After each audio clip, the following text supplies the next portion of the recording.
coordinadora de Agenda Migrante. Con el gusto de saludarte, Eunice. Dame tu lectura de las últimas horas de todo esto que hemos estado viviendo alrededor del tema Donald Trump y que parecería que quedó de lado el tema de la migración frente a la discusión de los aranceles, tema económico. Pero ¿cómo estás leyendo todo esto que se está dando? Bienvenida, Eunice.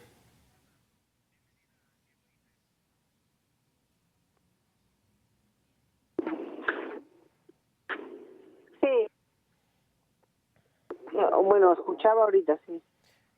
Bien, te preguntaba, Eunice, si qué lectura le estás dando a todo esto que hemos estado viendo en las últimas horas en la relación que tenemos con Estados Unidos y que parecería, insisto, en la narrativa de los temas de discusión, que la migración habría quedado de lado frente a la discusión de los aranceles. Desde tu perspectiva, ¿cómo lo estás viendo? ¿Cómo lo estás observando, Eunice? Bueno, pues lo que estamos viendo efectivamente es una reducción en los flujos migratorios o llegadas a Estados Unidos, que no es algo nuevo. Eso empezó ya en los meses incluso anteriores a que llegara el presidente Donald Trump a Estados Unidos. México creo que ha estado colaborando de manera muy activa con Estados Unidos, ¿no? Y desde Biden y por supuesto ahora, pues sigue siendo parte de esta colaboración el tema migratorio, aunque, pues claro, hay menos flujos en general, incluso en las llegadas a México. Por eso, si te fijas, incluso en la amenaza y discurso del presidente Trump con el tema de los aranceles, ni siquiera menciona el tema migratorio, ¿no? O sea, él hace énfasis de todavía pasa mucho fentanilo, todavía hay criminales ahí involucrados, ¿no? Con personalidades del gobierno, pero no habla propiamente del tema migratorio. E incluso hoy, ya que quita otra vez los aranceles para los productos que estén dentro del TECMEC después de la llamada con la presidenta Claudia Sheinbaum, pues él sube también un tuit de que hay una migración estrecha para que no pasen migrantes indocumentados hacia Estados Unidos y para trabajar los temas de seguridad y fentanilo. Entonces, bueno, creo que en ese sentido, pues sí, no es parte del problema, digamos, en la relación bilateral por llegadas, que es una cosa distinta a, claro, las deportaciones que él pueda hacer de mexicanos y de otras nacionales, claro, pero que también o tampoco han llegado a las cifras que él prometió. De hecho, estamos muy similares a lo que en su momento también Biden deportó, digamos, en el año anterior, y en términos de las detenciones, pues tampoco estamos viendo esa masividad en las detenciones, ¿no? Y que en Estados Unidos.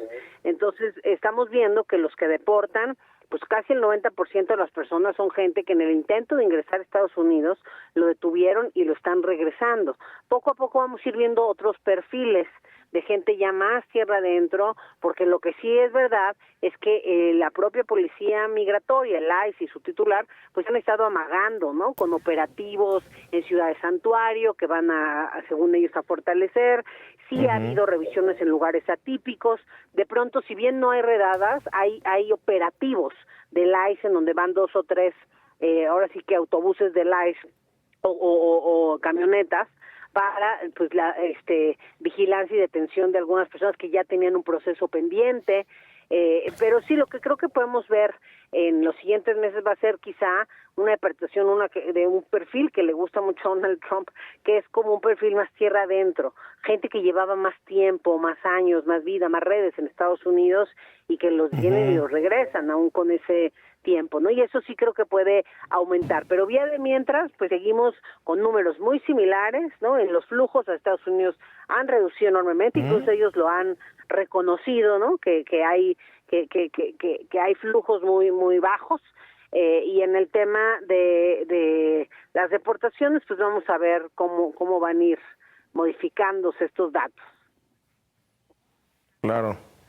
¿Tú consideras, Eunice, que con estos números, digamos, Trump se muestra pues digamos, contento, hasta cierto punto ya ves que utiliza mucho esto de que make me happy, ¿no? Inclusive lo hablaba en su mensaje, que los números que están viendo, que están calculando, pues son, digamos, acordes a sus cálculos, a tal grado que quizás ya no es tema, no se está convirtiendo en tema de negociación bilateral, y sobre todo porque en la respuesta que da el Partido Demócrata en los Estados Unidos, sigue considerando que es una política del reino del terror, la política migratoria de Donald Trump.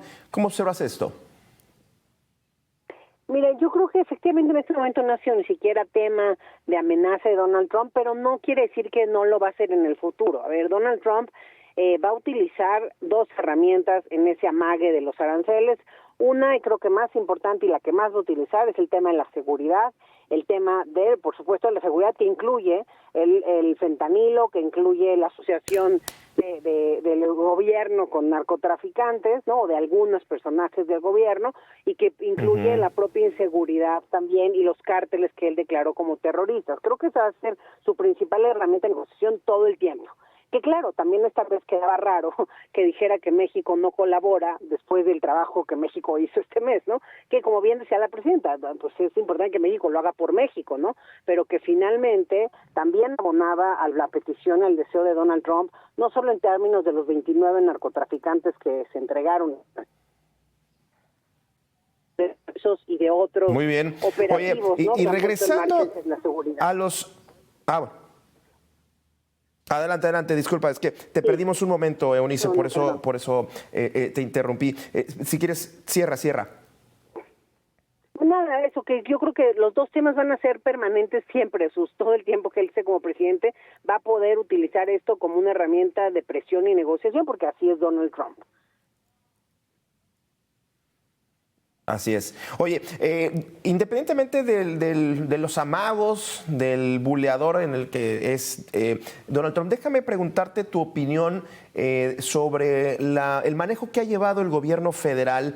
Bien comentas, los números hablando de migración se han mantenido, inclusive se han reducido, pero hay que recordar que bueno, hubo una movilización importante de guardias nacionales que ya se había hecho en el sexenio pasado, pero esta respuesta que ha tenido la presidenta Sheinbaum, este manejo que ha llevado, que me parece que ha sido pues interesante, sobre todo si lo comparamos con otros primeros ministros o otros presidentes que se han llevado pues inclusive hasta insultos y mofas.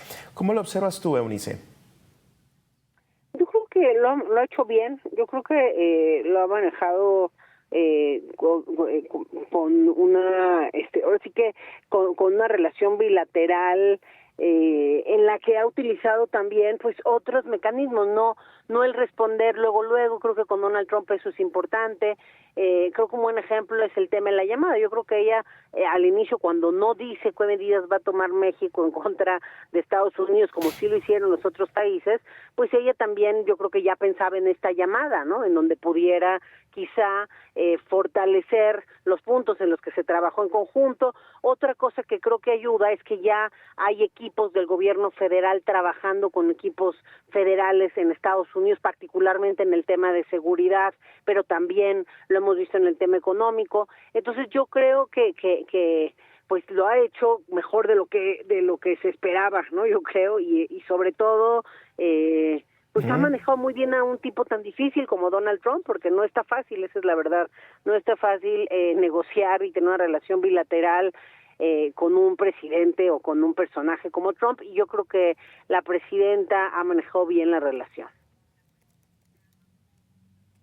Sí, oye, y para cerrar, independientemente, bien comentabas el tema de lo que pueda estar amagando, ¿México estaría preparado con todo esto que ha hecho el gobierno federal, que ha hecho y que se ha movilizado, que ha cambiado? ¿Estaríamos pensando que México estaría preparado para las deportaciones masivas en caso de que se empezaran a dar, Eunice, teniendo en cuenta los números que estaba planteando Trump y a pesar de todo este despliegue de los refugios, se habilitaron algunos centros de atención migrante? ¿Sí estaríamos digamos, en el sentido de que el gobierno podría aguantar ese momento de migración masiva? Mira, yo creo que el tema de flujos masivos no se va a dar, pero efectivamente creo que México, en donde más tiene que fortalecer las políticas del retorno, quizá ya es en la inclusión en el largo plazo, no tanto en la recepción mera de los migrantes, sino en la inclusión laboral, en la inclusión económica, en la inclusión social, escolar, familiar, de las personas que retornen. Una política creo que tendría también que eventualmente perfilar quizá algunas acciones para aquellos que estuvieron más años en Estados Unidos, otras para los que estuvieron menos, en fin, o sea, sí tendría que afinar en algunos sentidos, facilitar trámites, por ejemplo, facilitar revalidaciones de estudios si regresan con los hijos, o sea, todo eso es parte de lo que se ha venido anunciando como parte del programa México te abraza, pero creo que sí se tendría que afinar más, no tanto los albergues, porque también recordarle a la audiencia, los mexicanos no son tanto de quedarse en los albergues. De hecho, en la misma frontera, aunque sí hay regresos, no son masivos, pero sí hay retornos, la gente lo que quiere es pues, o irse al lugar a donde va a ir en México, o muchos, la verdad hay que decirlo, también intentan pues volver a ingresar a Estados Unidos, ¿no? Porque tienen allá todo. Entonces, no es tanto en términos de la recepción misma, ¿no? O el albergue que se requiere en ese sentido, sino más bien ya en términos de una política de reintegración en el tiempo, ¿no? Y creo que ahí, por ejemplo, FEMSA con el Consejo Coordinador Empresarial y el gobierno pues han convocado a los empresarios de todo el país para que abran plazas. Hay más de 50,000 plazas ya abiertas de ese llamado. Creo que ahora el reto, y lo hablábamos con los compañeros del Consejo Coordinador Empresarial y con FEMSA, el reto va a ser conectar bien la oferta con la demanda. Yo creo que hay una oportunidad de que no solo sean los migrantes mexicanos retornados, sino también otro tipo de poblaciones migrantes extranjeras, que también hay una necesidad de empleabilidad y sobre todo de que no hay una explotación, porque hoy estamos viendo que muchos de los migrantes que están aquí en la Ciudad de México en los campamentos, bueno, ganan menos que los mexicanos haciendo los mismos trabajos. Entonces, pues va a ser importante el tema laboral, el de integración, que se fortalezcan y, por supuesto, la atención, y eso me gustó, que lo ha dicho la presidenta ya en varias ocasiones, fortalecer la acción, la atención y la cercanía de los consulados con nuestros migrantes. Muy bien. Eunice, muchísimas gracias por esta charla y seguimos atentos, por supuesto. Gracias a ti. Bien, nosotros nos vamos a una breve pausa.